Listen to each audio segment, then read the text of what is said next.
Baru-baru ni ada orang tanya saya tentang soalan ini. Dia tanya non-Muslim lah. Dia kata, macam mana saya boleh pilih Islam? Islam ni agama yang begitu susah sekali, penuh dengan pantang larang, penuh dengan perkara-perkara yang wajib, yang haram dan sebagainya. Dia tanya saya, kamu tak rasa susah ke? Kalau orang tanya kita, kamu jawab apa? Islam mudah ke susah? Jawabnya apa? Satu saja orang kata mudah, lain-lain semua.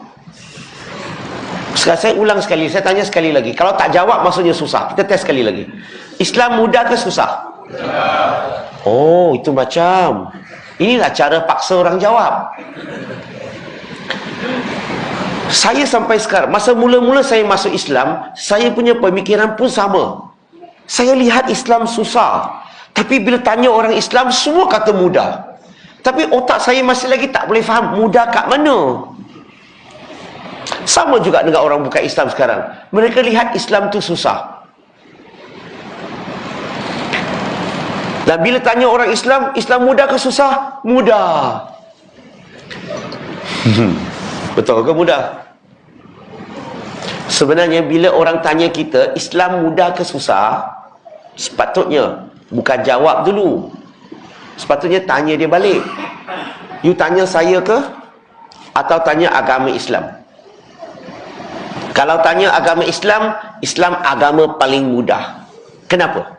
Sebab Islam datang daripada Allah Subhanahu Wa Taala, pencipta yang mencipta seluruh alam ini. Betul? Islam tu mudah sebab Islam agama fitrah. Dia tidak bercanggah dengan fitrah manusia. Dia termasuk isu gaib.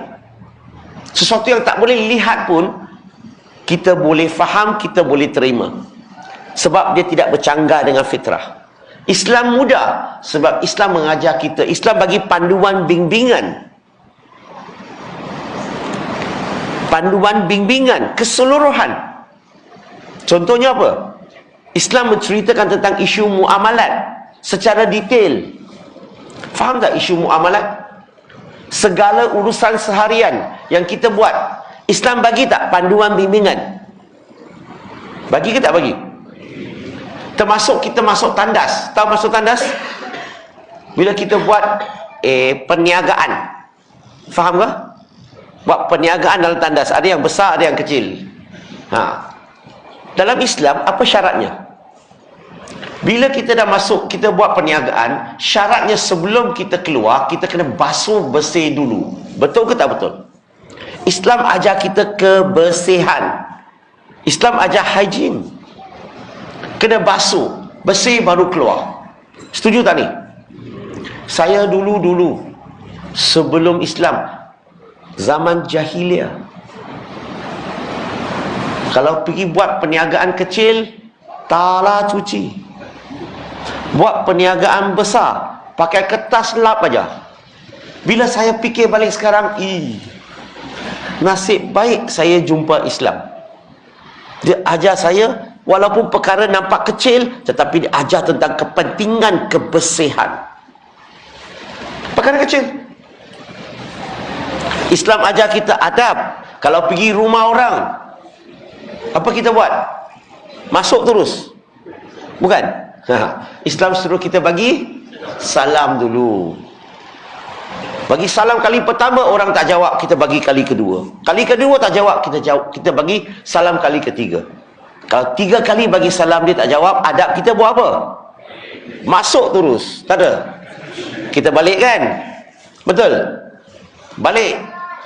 Tapi kadang-kadang orang kata, tak. Aku nampak tengok ada orang bergerak ni. Nampak? Isunya bukan ada orang ke tak ada orang. Isunya bila bagi salam 3 kali, orang tak jawab, kita pulang. Balik. Kenapa? Walaupun ada orang, tetapi keadaan mereka tidak bersedia nak menjemput tetamu masuk ke dalam rumah. Mungkin ada masalah dalam keluarga. Sebab itulah adab Islam ajar kita pulang. Betul ke tak betul? So Islam mudah sebab isu muamalah ni tak ada masa nak terangkan semua. Islam bagi panduan bimbingan tentang semua isu-isu tentang muamalat. Dan Islam satu-satunya agama bila terangkan tentang akidah dan ibadah secara menyeluruh. Secara menyeluruh. Macam mana nak mengenali Tuhan? Agama lain ajar tak mengenali Tuhan? Macam mana nak bezakan Tuhan dan ciptaan? Agama lain ajar. Kalau ajar, mereka tak akan syirik. Sebab tu agama tidak ajar. Agama hanya suruh mereka menyembah dan buat baik. Islam mula-mula kena kenal Tuhan dulu. Kena boleh bezakan Tuhan dan ciptaan. Barulah la ilaha illallah. Islam ajar kita mengenali Tuhan dulu.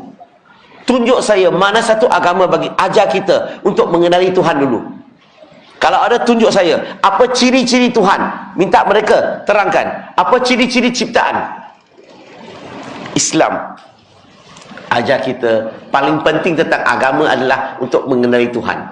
Dan disebut dalam surah Ikhlas, surah ke-112 ayat 1 hingga 4, dan surah Baqarah surah kedua ayat 255. Islam menerangkan begitu detail sekali. Islam mudah sebab Allah berfirman dalam Quran. Dalam surah Baqarah surah kedua ayat 185, surah An-Nisa surah keempat ayat 28. Surah Al-Hajj surah ke-22 ayat 78, surah Baqarah surah kedua ayat 286. Semua ayat ini menceritakan Islam itu mudah. Itu agama. Sekarang ni kalau diri saya macam mana? Tanya dia. Tadi tanya tentang agama, saya dah terangkan. Diri saya lain sikit lah. Saya bukan agama Islam. Saya ni penganut agama Islam. So Islam mudah bagi saya ke tidak? Nak tahu mudah ke tak mudah, kita kena dengar kata-kata saya ini. No pain, no gain. Good things not cheap. Cheap things not always good. Boleh fahamkah? Faham apa maksud no pain, no gain?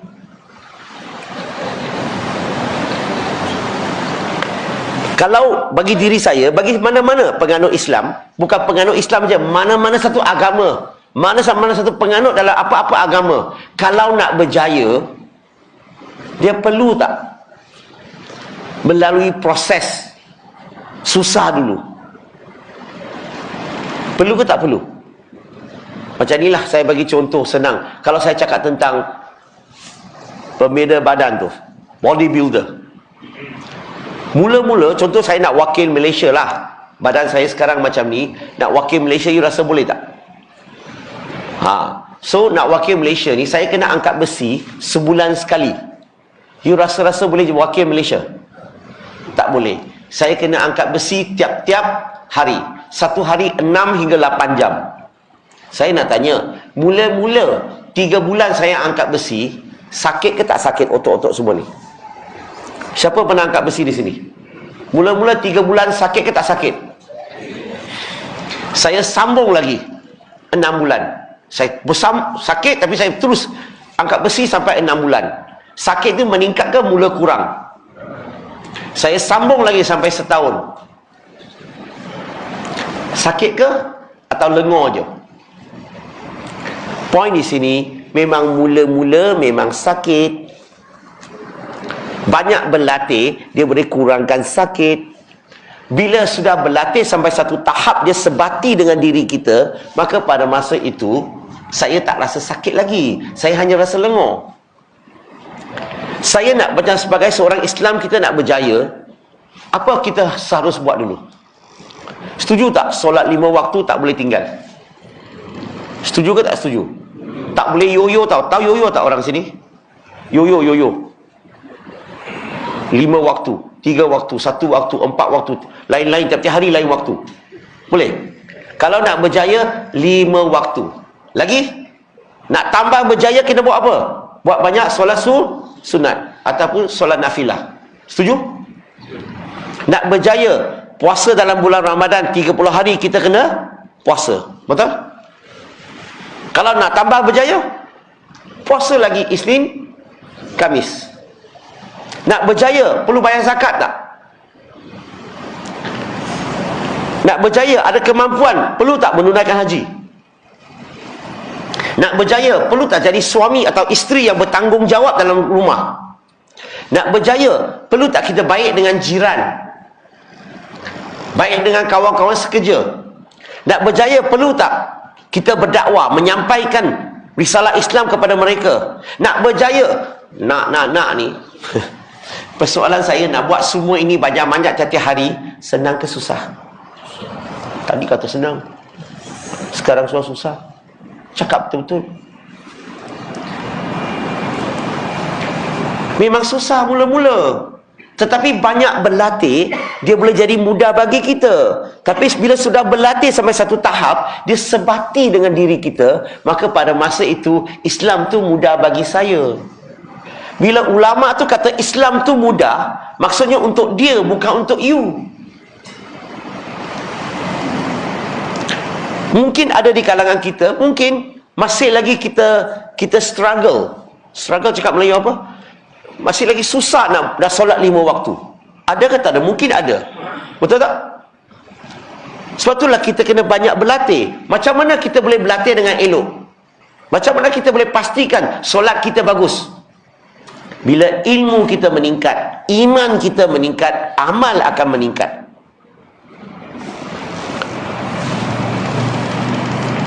So bila sudah berlatih sampai satu tahap, dia sebati dengan diri kita, Islam tu mudah bagi saya. So nak berjaya bukan tak buat apa-apa. Mana ada agama nak berjaya tak buat apa-apa? Perlu banyak beramal, betul? Tapi sekarang, persoalan sekarang, orang bukan Islam, dia rasa Islam tu susah. Dia rasa Islam banyak pantang larang. Macam mana kita nak terangkan? Macam mana kita nak terangkan jelas kepada mereka, pantang larang ni tidak susah. Mereka punya otak ingat tahu banyak makanan tak boleh makan. Dia punya otak. Padahal dalam Islam, yang haram sikit saja, yang halal berjuta-juta. Apa yang diharamkan oleh Allah Subhanahu Wa Taala dalam Quran? Babi lah. Lagi darah, lagi bangkai. Setuju tak ni? Banyak sangat ke? Yang halal berjuta-juta. Melainkan Allah mengharamkan berjuta-juta, hanya menghalalkan beberapa jenis makanan, nasi lemak, roti canai, asam pedas. Kalau hari-hari kita kena ulang makan makanan yang sama, itu susah. Sekarang Allah halalkan berjuta-juta makanan. Susah kat mana? Kalau kita tulis juta, tolak 3, tinggal berapa? Yang tak boleh minum apa? Ya, arak. Sesuatu yang boleh memabukkan, betul? Yang tak boleh makan, tak boleh minum. Yang boleh minum berjuta-juta. Saya tak ada masa nak bagi contoh. Berjuta-juta. Dan kalau kita faham hikmahnya kenapa Allah haramkan beberapa perkara itu, haramkan minuman tu, kalau kita faham hikmahnya, kita akan bersyukur. Kenapa? Sebab Allah tahu semua perkara ini tidak elok untuk kita. Sekarang susah kat mana? Yang sebenarnya bukan Islam rasa Islam tu susah. Tahu kenapa? Dia rasa Islam tu susah sebab yang utama adalah mereka tidak mengamalkan agama, tidak mengikut ajaran agama dia. Kalau mereka amalkan agama dia, kita amalkan agama Islam, kita banding, dia akan kata Islam paling mudah. Kau nak kata mudah ke susah, kena banding lah. Tak banding mana tahu mana satu mudah, mana satu susah. Masalah mereka tak ikut ajaran agama. Agama Buddha ada 227 precept. Preceptnya yang macam undang-undang lah. Tak boleh curi, tak boleh tipu, tak boleh menyalahgunakan seks, tak boleh membunuh. Okey, tak boleh macam tak boleh duduk tempat tinggi. Makan kena ikut masa yang tertentu, tak boleh dengar lagu, tak boleh karaoke, tak boleh pakai emas, macam-macam tak boleh. Bayangkan kalau orang Cina yang beragama Buddha amalkan ikut Precept 227, you rasa-rasalah. Dia rasa agama dia senang ke susah sekarang? Dan kalau dia banding dengan Islam, dia akan lihat Islam mudah. Boleh faham ni? Orang Kristian, kalau ikut agama Kristian, dia mempunyai laws, commandment 613. 613 undang-undang. Kalau orang Kristian amalkan undang-undang dalam kitab tersebut, dia akan lihat Islam tu mudah. Sebab agamanya penuh dengan undang-undang. Masalahnya mereka lihat Islam susah sebab mereka tak amalkan, tak ikut ajaran agama dia. Maka seolah-olah agama dia semuanya boleh. Itu tidak benar. So kalau mereka amalkan ikut agama dia, dia akan rasa Islam tu mudah.